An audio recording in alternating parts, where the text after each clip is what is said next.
iFis, bienvenue à toi. Ça fait vraiment plaisir de te recevoir. On est d'accord, on continue à se tutoyer? Exactement. On est bien? Parfait. De toute façon, tu es à la maison ici. Tu es la bienvenue sur notre antenne. Ça fait longtemps que je voulais t'interviewer, je vais pas te mentir. iFis, qui es-tu? Quelle est la signification de ton nom, s'il te plaît? Alors, je suis autrice, compositrice, interprète en pop électro. Et la signification de mon prénom, Aïfis, c'est un personnage de la mythologie grecque qui a été élevé comme un homme et qui a épousé une femme. Et c'est aussi une variété de papillon qui, pour moi, symbolise la liberté, qui est une valeur fondamentale et clé de mon projet. Et d'ailleurs, c'est mon logo et c'est devenu mon logo. Je me le suis même fait tatouer ici. Depuis quand chantes-tu, iFis? On va dire Alors, professionnellement parlant, hein. de- depuis toute petite, j'adorais chanter, inventer des chansons. Je jouais du piano, de la harpe. J'ai été élevée dans une famille de musiciens. euh, Classique d'ailleurs. Et si tu veux, très tôt, j'ai dû faire face à des responsabilités qui n'étaient pas de mon âge. Très tôt, j'ai dû surmonter seule des épreuves très compliquées. Et donc, j'étais plus dans une optique de survie donc voilà, c'est pour ça que j'ai mis la musique de côté pendant très longtemps. Complètement de côté. Et il y a 4 5 ans, j'ai retrouvé une forme de stabilité. Donc là, je me suis dit, j'y vais, c'est maintenant ou jamais. Et si tu veux, à ce moment-là, j'ai rattrapé toutes les années perdues en me mettant à 2000% dans mon projet et en travaillant H24, 7 jours sur 7, voilà, avec passion et acharnement. Comment pourrais-tu décrire la couleur de ta musique? Parce qu'ici, on ne parle pas de style. J'aime pas vous mettre dans des cases, c'est pas du tout mon style. Donc voilà, si tu voulais nous parler de ta couleur musicale. Ma couleur musicale, en fait, elle est pop, elle est dansante, mais il y a aussi des touches un peu plus dark. Et comme tu l'as dit, j'aime pas m'enfermer dans des cases. La pop, c'est vaste, donc je me laisse pas définir par un style, même s'il y a des moments où il y a des styles qui vont plus me représenter que d'autres, forcément. Mais je me laisse la possibilité d'évoluer aussi, tu Fabio, vois. je cite deux de tes qualités, anticonformiste et provocatrice. On parle à présent d'un concept et d'un thème noir et sombre. Je reprends toujours hein, ce qui était dans ta bio. Ce qui me fait penser aussi à un premier titre qui me vient à l'esprit, c'était Seul. J'aimerais que tu nous en parles un tout petit peu de ce son, justement, du son et du clip Seul. Quel en est le thème? Et voilà, fais-nous un petit brief, en gros, de... Alors, seule, écoute, je l'ai écrit. Comme tu l'as dit, ma musique, elle est rythmée et voilà, c'est pour ça que j'aime mettre du rythme dans ma musique, c'est parce que c'est pour en fait extérioriser cette angoisse que je ressens quand tu as le cœur qui bat vite, que t'es angoissé. Et ben voilà, pour moi, c'est un peu comme les basses que j'aime mettre dans ma musique, ce rush qui a sans arrêt, c'est cette angoisse que j'essaye d'extérioriser. Et dans Seul, c'est plus que de l'angoisse, c'est carrément du désespoir, du découragement, des envies suicidaires. Voilà, des périodes très très sombres de ma vie que j'ai voulu mettre en musique. Et j'ai voulu prendre en fait cette image en fait de moi au milieu sur une île déserte avec voilà, il fait froid, c'est la nuit, il y a un océan énorme devant et très très loin, tout au bout, il y a une autre rive avec un peu de lumière. Et en fait, tu te dis, voilà, je me dis, mais comment je vais y arriver? Est-ce que j'ai la force de traverser cet océan là toute seule et d'arriver en fait à me réaliser, à réaliser mes rêves, à m'accomplir, à être comprise? Voilà, c'est tout ça que j'ai voulu mettre dans Seul. Alors, c'est vrai que j'aurais pu aussi choisir Cauchemar dans ta discographie. J'aurais pu également choisir Volcano ou Obsessed. La suivante, quel est ton processus créatif d'écriture. J'entends par là, est-ce que tu pars sur une idée d'une thématique de, par exemple, ce que tu as vécu dans ta propre vie, tu couches les mots sur un papier, ou tu pars sur une mélodie t'est venue comme ça, puis tu viens sur les textes. Enfin, quel est ton processus, tout simplement? Je vais pas te mentir, évidemment. Alors déjà, Cauchemar, c'est en français aussi. J'en ai fait une version en anglais, mais la première version est en français. En fait, oui, bien sûr, je pars de moi, ma vie, mes expériences, etc. Mais pour moi, le processus créatif, c'est la liberté, le lâcher prise. Et la liberté, le lâcher prise, ça s'obtient par l'effort et par le travail. Donc, évidemment que toute la souffrance que j'ai vécue pendant toutes ces années, aujourd'hui, je la mets au service de mon art. Mais derrière, il faut pas oublier que je passe du temps à composer, à faire des trucs qui vont pas me satisfaire forcément. Je vais passer du temps à composer chez moi, etc., à mettre des trucs que je vais à faire des trucs que je vais montrer à personne. Et puis c'est ça qui va me permettre en fait un jour d'être dans mon lit, d'ouvrir les yeux, de me réveiller, ou d'être en train de cueillir une fleur, ou d'être en train de faire la cuisine, ou dans mon bain, et d'avoir une mélodie qui va me venir en tête, des paroles. Et c'est là que je vais justement pouvoir aller à mon bureau, aller avec mes logiciels, mon synthé, etc. Tout le cadre que j'aurais posé avant, toute la routine que je me serais imposée, c'est là qu'elle va me sortir, me servir pour permettre de rendre mes idées efficaces de suite. C'est-à-dire que j'ai une idée, bam, de suite, je peux mettre une structure, faire les accords qu'il faut, etc. Et donc voilà, c'est comme ça que moi, je vis la musique, mais évidemment, ça part de quelque chose qui sort des tripes quand l'idée est bonne. Voilà. Euh, Tu composes tes boucles, tout ça toute seule, ou tu proposes des loops, ou quelqu'un comme un beatmaker te propose un instru et tu bosses dessus, ou ça se passe comment sur la deuxième partie, on va dire, créative? Alors écoute, les trois quarts des titres, c'est moi qui vais faire une pré-prod sur mes logiciels. Je bosse sur des logiciels et voilà, avec mes plugins, etc. Je vais faire une pré-prod, je vais faire la mélodie, les paroles, tout ce qui est les instrus, etc. Et par la suite, je vais contacter un DJ qui va représenter la couleur musicale dont j'ai envie au moment à l'instant T. Et ensuite, c'est moi qui fais ma DA musicale. Donc, je vais lui dire, écoute, est-ce que tu peux me faire un arpeggio comme ceci ici? Est-ce que tu peux me faire une basse qui sonne comme ça là, etc.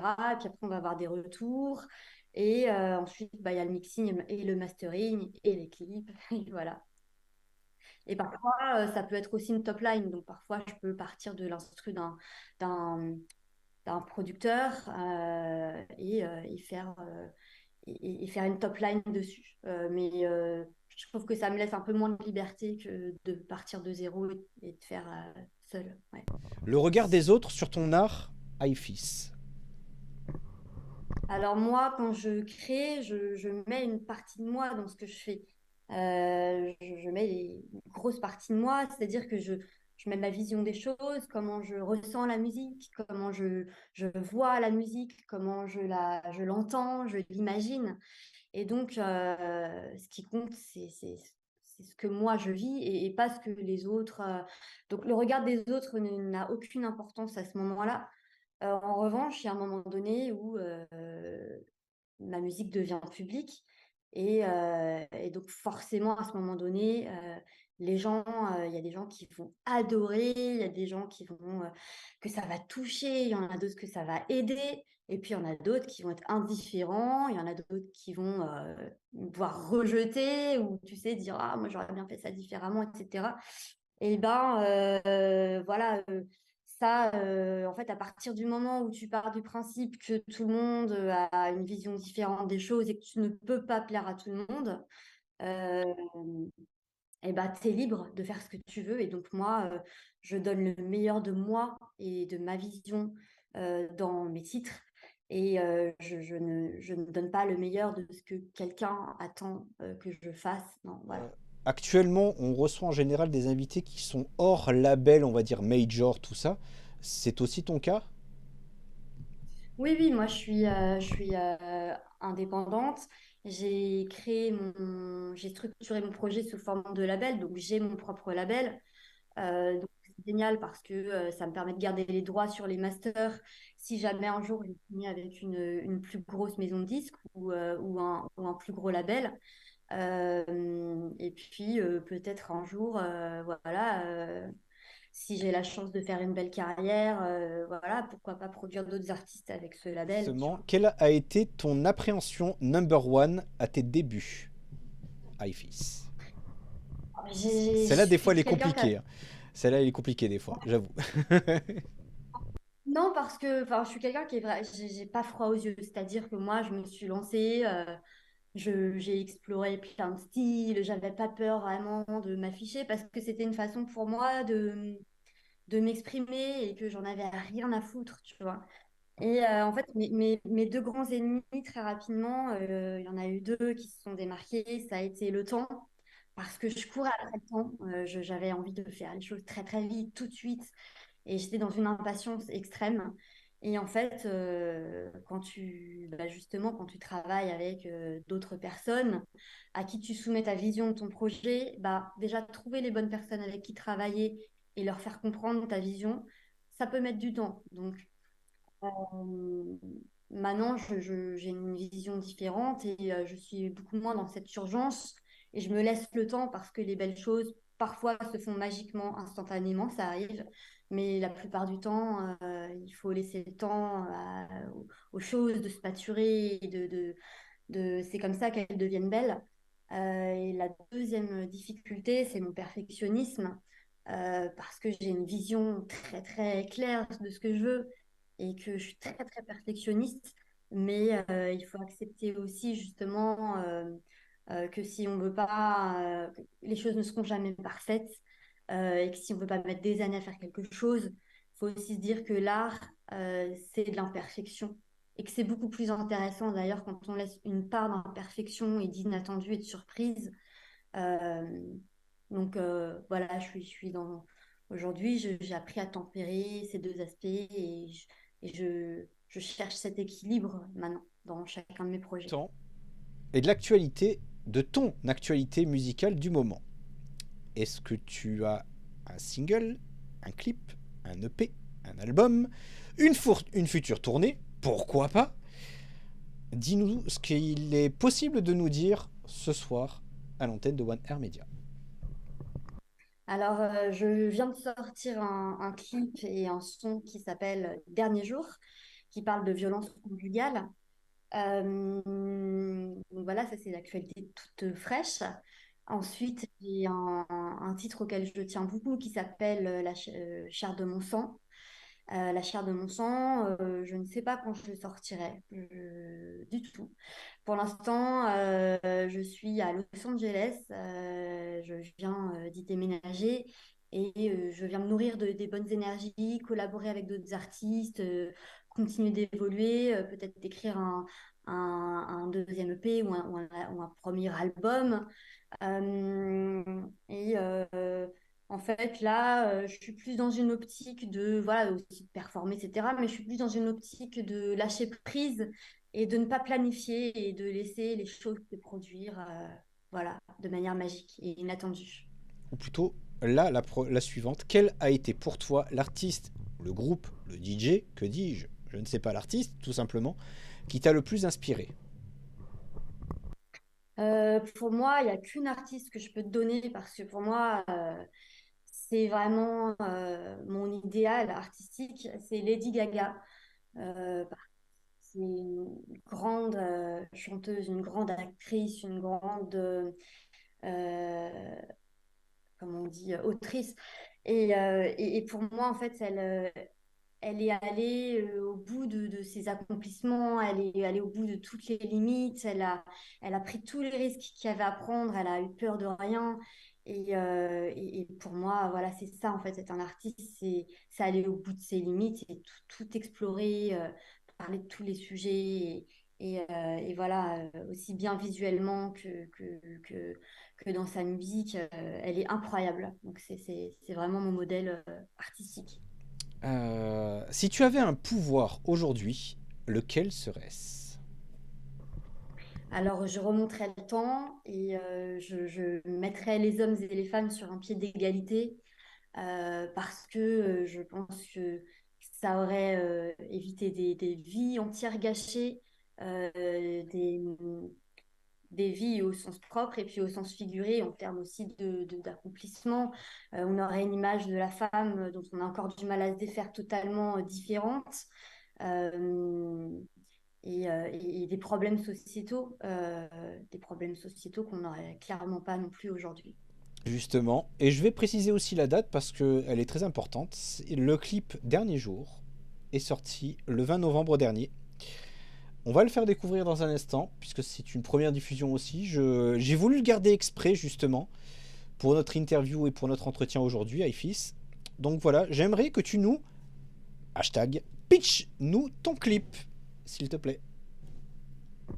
Très bien. Bah, écoute, en fait, le dernier jour, c'est le titre court, mais le titre long, c'est Est-ce le dernier jour? Parce que c'est la question en fait, que je me posais tous les jours pendant les derniers jours, le dernier mois d'une relation que j'avais avec quelqu'un d'extrêmement violent. Et la violence allait crescendo. Elle devenait de plus en plus rapprochée, de plus en plus extrême. Et en fait, je m'étais préparée à mourir. Je m'étais dit, euh, ça peut arriver n'importe quand, ça peut être dans 20 minutes, ça peut être demain. Mais en tout cas, ça se rapproche et je vais mourir là. Et je m'étais préparée, j'attendais le moment où ça allait me tomber dessus. Et un jour, j'ai eu un déclic, une prise de conscience. Et je me suis dit, non, je ne veux pas mourir. Et à ce moment-là, j'ai appelé à l'aide. J'ai appelé à l'aide. Et j'ai bien fait parce que quelques secondes plus tard, enfin, je me suis retrouvée à l'hôpital. Si j'avais pas appelé à l'aide à ce moment-là, je ne serais clairement plus en vie aujourd'hui à 3000%. Et quelques années après cette histoire, en fait, j'ai recroisé totalement par hasard cet agresseur qui, on peut quand même le dire, n'a rien eu, n'a pas fait de prison, pas de confrontation malgré mon dépôt de plainte, etc. Il n'y a rien eu. Donc il est toujours en liberté et quand bien même, on m'a dit, j'ai appris en déposant plainte que j'étais pas la première. Euh, donc, je le recroise totalement par hasard des années après, en vacances, en Italie, dans un petit village. Enfin, le truc improbable. Et là, ouais, incroyable. Et ça fait tout remonter. Et là, je me dis, là, j'ai eu le besoin, en fait, d'écrire sur ça. Et, et voilà, j'en ai fait un clip. Et contrairement à mes autres chansons, où en général je prends des idées un peu abstraites pour évoquer un thème ou des sens figurés, là j'ai décidé de poser les choses comme un monologue de façon très réaliste et de raconter mon histoire de façon très réaliste. Donc voilà, dernier jour. De fin. Maintenant à toi, iFis. Je vais te laisser le mot de l'invité. Tu as carte blanche pour passer un message. Je te laisse passer ton petit message. Ben écoute, mon message à moi, ce serait réinventez-vous en permanence. Ne restez pas bloqué dans quelque chose ou quelqu'un que vous n'êtes pas ou que peut-être vous n'êtes plus. Euh, Parce que la vie est longue et donc explorez, réinventez-vous, découvrez. Et voilà, la vie, c'est du mouvement perpétuel et continuel. Voilà mon mot de la fin.